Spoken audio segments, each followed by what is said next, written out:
Buen día, mi nombre es Alan García.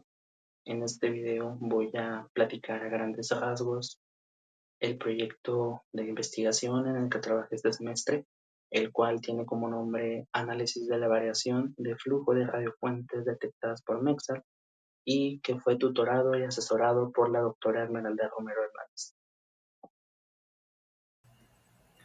La principal motivación del proyecto fue estudiar la actividad solar que es intensa, como las eyecciones de masa coronal, ya que este tipo de estructuras pueden tener afectaciones aquí en Tierra, como el evento Carrington en algún momento, y de esto se encarga precisamente el clima espacial, de hacer un monitoreo continuo de misiones a bordo de naves espaciales para analizar a través de diferentes técnicas estos datos y crear predicciones o análisis del viento solar del medio interplanetario. El centelleo interplanetario es una de estas técnicas y es la que se va a utilizar a lo largo de este proyecto.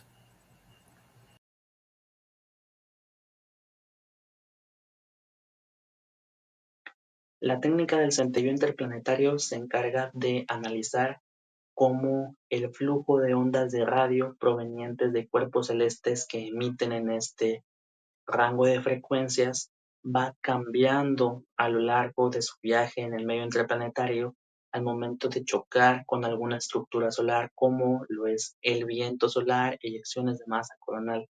¿Por qué? Porque cuando esas ondas viajan a través del espacio y chocan con el viento solar, esta densidad de partículas provocan que haya una difracción en las ondas y cuando llegan aquí en Tierra son detectadas con cierto nivel de perturbación.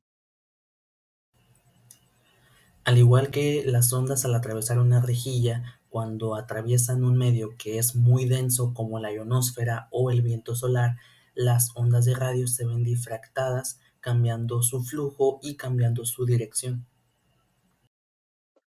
Para poder realizar el proyecto se utilizaron datos extraídos del radiotelescopio MEXART. MEXART es un radiotelescopio fijo que se encuentra en Michoacán, compuesto por 4.096 antenas y cubriendo un área total de 9.500 metros cuadrados. Ya que MEXART es un radiotelescopio que es fijo, la que se va a estar moviendo va a ser la radiofuente. Podemos imaginar a un radiotelescopio como un embudo, en donde la apertura de este embudo va a ser la apertura que le va a permitir hacer detecciones al radiotelescopio. El radiotelescopio en todo momento está captando señales de ondas de radio.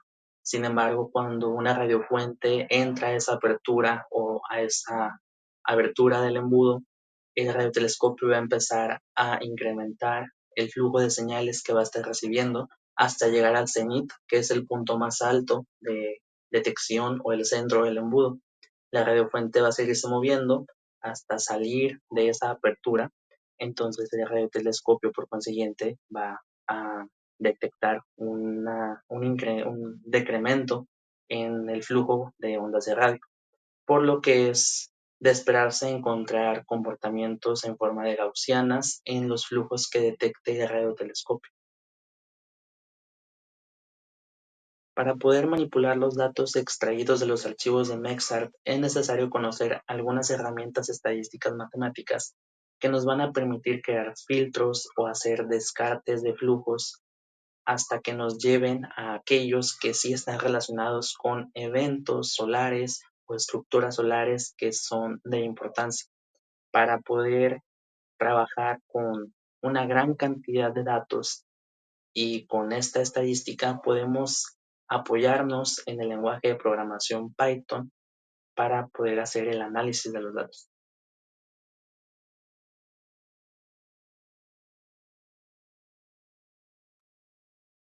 Como objeto de estudio del proyecto, escogimos la nebulosa del Cangrejo, que es el objeto 144 del tercer catálogo de Cambridge.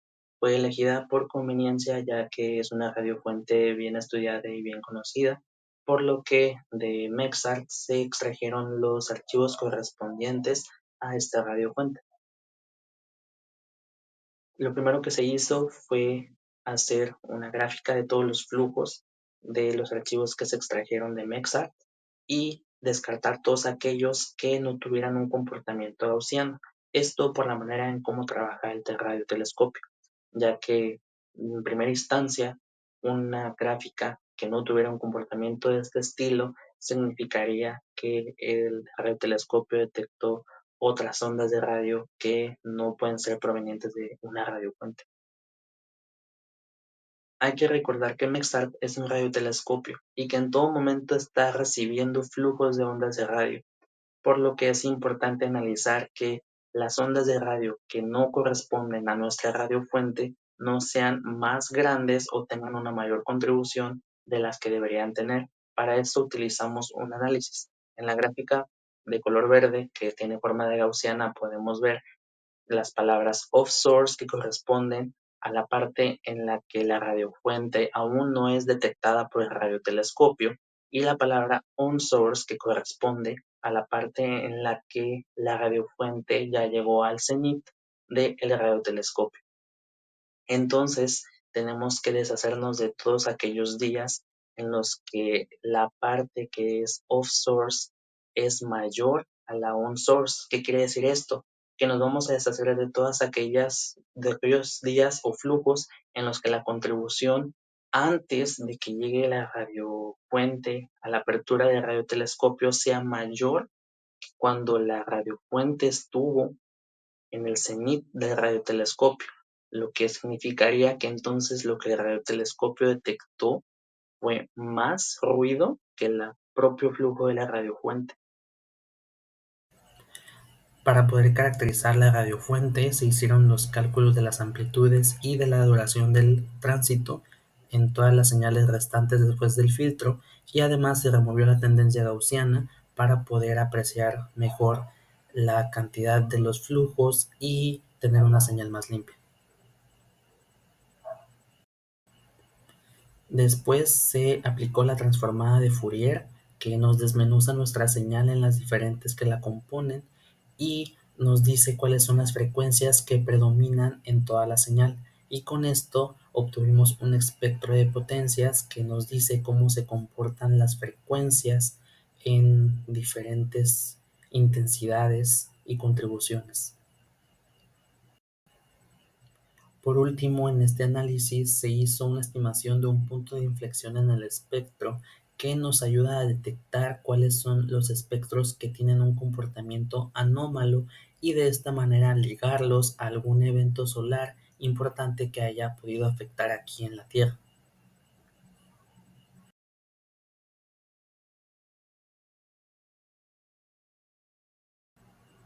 De los archivos de MEXART, analizamos 275 días inicialmente y, como era de esperarse, la mayoría de ellos tuvieron un comportamiento gaussiano, aunque no tuvieran la misma forma las gráficas, y algunos otros fueron descartados ya que no cumplían con este tipo de comportamiento. Después de descartar todas aquellas gráficas que no tenían comportamiento gaussiano y que tenían demasiado ruido, solamente nos quedamos con 122 días para analizar. La tabla muestra cuáles fueron las gráficas y su comportamiento después de cada uno de los análisis estadísticos aplicados. Podemos ver cuál es el comportamiento de los espectros normales y los espectros anómalos, en donde el primero decrementa y luego incrementa, y el segundo desde un inicio empieza incrementando. De todos los 122 días, solamente 12 días fueron días anómalos con espectros de ese tipo de comportamiento, posiblemente relacionados a actividades solares de importancia. Para poder encontrar esas actividades solares que dieron paso a que el espectro de potencias cambiara, utilizamos diferentes páginas como esta, que nos muestra cómo cambia el campo geomagnético a través de las tormentas geomagnéticas que se deben a eyecciones de masa coronal que vienen desde el medio interplanetario. También se utilizó la página de Space Weather para ver el comportamiento del viento solar, como su velocidad y su densidad.